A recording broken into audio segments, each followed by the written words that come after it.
پہلے تو سیدہ خدیجۃ الکبریٰ آپ کائنات کی عظیم خاتون ہیں، اور ان کی عظمت کا اندازہ لگائیے کہ آپ کے شوہر تاجدار کائنات حضرت محمد مصطفیٰ صلی اللہ علیہ وسلم ہیں، اور آپ کی بیٹی حضرت فاطمہ الزہرا سیدۃ نساء اہل الجنہ ہے، اور آپ کے داماد سیدنا علی المرتضیٰ شیر خدا ہیں، اور آپ کے نواسے حسنین کریمین سیدہ شباب اہل الجنہ ہیں۔ کیا بات ہے! شاعر کہتا ہے لآل البیت عز لا یزول وفخر لا تحیط به العقول کفاکم یا بنی زہراء فخرا اذا ما قیل جدکم الرسول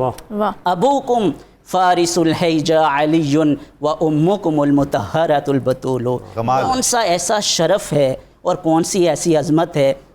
جو سیدہ خدیجۃ الکبریٰ کے حصے میں نہیں آئی ہے۔ اور پھر آپ نے ان کے خاندانی پس منظر کے حوالے سے اور ان کے نسب کے حوالے سے، جیسے ڈاکٹر عقیل صاحب بتا رہے تھے کہ آپ کا جو نسب ہے والد کی طرف سے 5ویں پشت پر جا کر حضور علیہ الصلوۃ والسلام سے مل جاتا ہے۔ خدیجہ بنت خویلد بن اسد بن عبد العزیٰ بن قصی، یہ قصی جو ہیں ان پر جا کر حضور علیہ الصلوۃ والسلام کے ساتھ نسب مل جاتا ہے، اور والدہ کی طرف سے حضرت فاطمہ، ان کی طرف سے 8ویں پشت پر جا کر جو لؤی بن غالب بن فہر، وہاں پر جا کر ان کا نسب حضور علیہ الصلوۃ والسلام سے مل جاتا ہے۔ اسی لیے ابن حجر عسقلانی کہتے ہیں کہ حضور علیہ الصلوۃ والسلام کی زوجات میں سب سے قریب ترین نسب کے اعتبار سے وہ سیدہ خدیجۃ الکبریٰ رضی اللہ تعالی عنہا۔ ویسے بھی اظہری صاحب، آسمان اور زمین نے اس سے زیادہ بابرکت مقدس محترم جوڑا نہیں دیکھا ہوگا۔ سبحان اللہ، سبحان اللہ، فرشتے بھی رش کرتے ہیں، سبحان اللہ، کوئی شک نہیں۔ اور پھر آپ کی جو کنیت ہے ام القاسم، اور آپ کا جو لقب ہے وہ طاہرہ ہے، اور آپ حسن اتفاق کی ڈاکٹر نظامی صاحب بات کر رہے تھے، حضور علیہ الصلوۃ والسلام کا اعلان نبوت سے پہلے جو لقب ہے وہ صادق و امین ہے، اور سیدہ خدیجہ کا جو لقب ہے وہ طاہرہ ہے۔ کیا بات! اور پھر جو ہے یہ تو یہ آپ ذرا امیجن کیجئے کہ یہ اس زمانے کی بات ہو رہی ہے، زمانے جاہلیت کی، جہاں پر فتنہ فساد ہے، سماجی اور معاشرتی برائیاں ہیں، اور وہاں کے مکہ کے لوگ جو ہے وہ بتوں کی پوجا کر رہے ہیں۔ اس ماحول میں بھی سیدہ خدیجۃ الکبریٰ جو ہیں وہ بہت انتہائی نیک، شریف الطبع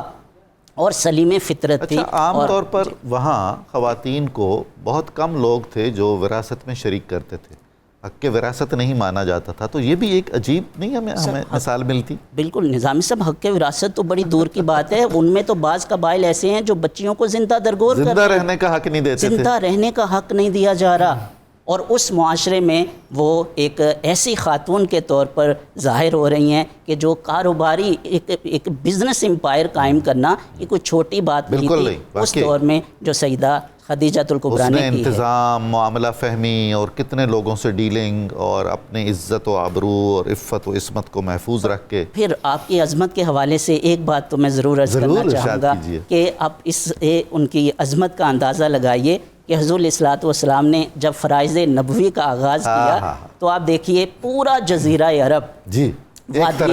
وادی عرفات، وادی بطحہ، وادی